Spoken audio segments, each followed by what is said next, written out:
సైనికుల రక్షణ రంగంలో ప్రయాణం అంటే ఈ ట్రాన్స్‌పోర్టేషన్ ఎలా ఉంటుంది? వీళ్ళని ఒక చోటకి ఇంకో చోటకి తరలించాల్సొచ్చినప్పుడు మనం ఏ విమానాలు వాడుతున్నాము? దీంట్లో మన ప్రగతి ఎలా ఉంది ప్రస్తుతం? ఇది మా ప్రేక్షకులకు వివరించండి. చిన్న మాట చెప్తాను సార్. మన సార్. ప్రేక్షకులకి ఈజీగా అర్థమయ్యేటట్టు. హ్మ్. నేను కార్గిల్ టైమ్‌లో శ్రీనగర్‌లో ఉన్నాను. సార్. అంతకుముందు, తర్వాత కూడా. నార్త్ ఈస్ట్‌ని మంచి మంచు సమయంలో, మంచి వానల సమయంలో కలిపే ఒకే ఒక వ్యవస్థ భారతీయ వాయుసేనకు చెందిన రవాణా విమాన వ్యవస్థ. Sir. Indian air force transport fleet. హ్మ్. పైలట్స్‌కి, వాళ్ళ సిబ్బందికి, నా ఇండియన్ ఎయిర్ ఫోర్స్‌కి జై హింద్. సెల్యూట్. సార్. ఎందుకంటే మీరన్నారు కదా! అసలు ఏం సార్ ప్రేక్షకులకు అర్థం కావాలి చెప్పాలి అంటే, చిన్న మాట చెప్తాను. సబ్జీ కొరియర్ అనేవాళ్ళం మేము. సబ్జీ కొరియర్ అంటే ఈ రోజు కొరియర్ కాదు, డోర్ టు డోర్ కొరియర్ కాదు, లేకపోతే ఇంకోటి అమెజాన్ కాదు, ఫ్లిప్‌కార్ట్ కాదు. విమానంలో కూరగాయలు వస్తే గాని అక్కడ సైనికులు తినడానికి కూరలు లేవు. వంట సార్. లేదు. హ్మ్. సబ్జీ కొరియర్ అనేవా అంటే సామాన్య భాషలో అర్థం అవ్వడానికి. అంటే మీరు ఊహించండి, రూ. 10 కూర కోసం 10,00,000 విమానం వచ్చేది. ఆ హ్మ్. పైలట్ వచ్చేవాడు. ఆ విమానాన్ని సిద్ధం చేసిన టెక్నికల్ సిబ్బంది వచ్చేది. హ్మ్. ఆ మొత్తం వ్యవస్థ అంటే సైనికుడంటే దేశం కోసం అంటారు కదా! ఒక సైనికుడికి కూరలు కావాలంటే విమానంలో వచ్చేవి. ఎందుకంటే రోడ్‌లో రావడానికి లేదు. సార్. హ్మ్. మంచు. రోడ్లు కూర్పద, జోజిలా పాస్ అని అమెరికా కాశ్మీర్ అంతా మీకు తెలిసిందే. ఆ! నార్త్ ఈస్ట్‌లో కూడా. రవాణాకే కాదు, కూరగాయలకే కాదు, దుస్తులకే కాదు. ఎక్కడైనా ఏదన్నా పరిస్థితులు కావాలి, వెంటనే ఆర్మీ డిప్లాయ్ చేయాలి అంటే ఆపరేషన్ రిక్వైర్మెంట్స్ అంటాం. ట్రాన్స్‌పోర్ట్ ఎయిర్‌క్రాఫ్ట్ కావాలి. లేదు, సివిలియన్‌కి ఏమన్నా సహాయం చేయాలి అంటే ఎయిడ్ టు సివిల్ పవర్ అంటాం. సార్.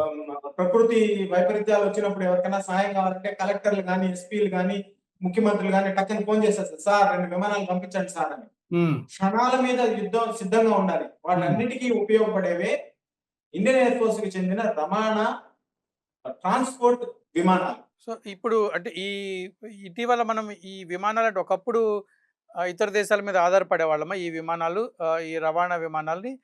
ఇప్పుడు ఎట్లా ఉంది సార్ ఈ రవాణా విమానాలు? ఇప్పుడు మీరు ఇందాక ఇంట్రడక్షన్‌లో చెప్పినట్టుగా హ్మ్. స్వదేశీ ఆత్మనిర్భర్ భారత్‌లో భాగంగా మొన్న ఈ మధ్యనే C295 అనే టాటా వాళ్ళు తయారు చేసిన, పూర్తిగా స్వదేశంలో తయారు చేసిన ఎయిర్ బస్ విమానం బరోడా అనబడే వడోదరా, గుజరాత్ నుంచి మొట్టమొదటిసారిగా సక్సెస్‌ఫుల్‌గా ఆహ్, ప్ర ప్రయాణం చేసి చూపించింది, అబ్బురపరిచింది ప్రపంచం మొత్తాన్ని. ప్రపంచం ఆశ్చర్యపోయింది.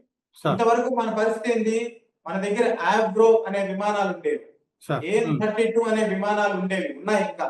హ్మ్. మొన్న 2 రోజుల క్రితం అస్సాంలో దురదృష్టవశాత్తు కూలిపోయింది. ఆ కూలిపోయిన సైనికులందరికీ నా అంజలి ఘటిస్తున్నాను. సార్. అంటే చూడండి, ఎప్పటివవి ఆ విమానాలు? 1960వి. హ్మ్.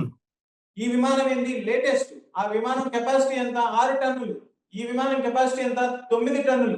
ఆ! దాని సార్. ఎండ్యూరెన్స్ ఎంత? 24 గంటలు. దీని ఎండ్యూరెన్స్ ఎంత? 48 గంటలు. హ్మ్. అది ఎంత ఫ్యూయల్ తీసుకోపోగలదు? ఇది ఎంత ఫ్యూయల్ తీసుకోపోగలదు? ఇది ఎంతమందిని తీసుకోపోగలదు? అది ఎంతమందిని అంటే ఒక్కసారిగా జెయింట్ లీప్. అంతకుముందు ప్రభుత్వంలో గొంతెమ్మ కోరికలా హ్మ్. అనేవాళ్ళు. మేము ఒక విమానం అడిగితే. హ్మ్.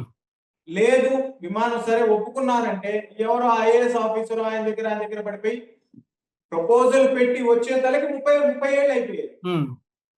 ఈ రోజు చూడండి, 10 ఏళ్ల లోపల మన దగ్గర యావ్రోకి AN-32కి రిప్లేస్‌మెంట్ వచ్చేసింది. సార్. C295. హ్మ్. సొంతంగా మనం ఎయిర్ బస్ దగ్గర నుంచి మనం కొనుక్కున్నాం. దాన్నేమంటారంటే ఫ్లై బై కండిషన్స్ అంటారు. వెంటనే సార్. ఆఫ్ ద షెల్ఫ్ కొనుక్కోవడం. మన షాపుకి పోయి వస్తువు కొనుక్కున్నట్టుగా. హ్మ్. ఆ అగ్రీమెంట్ లో భాగంగా వాళ్ళు పూర్తిగా 100% టెక్నాలజీ ట్రాన్స్ఫర్ చేశారు.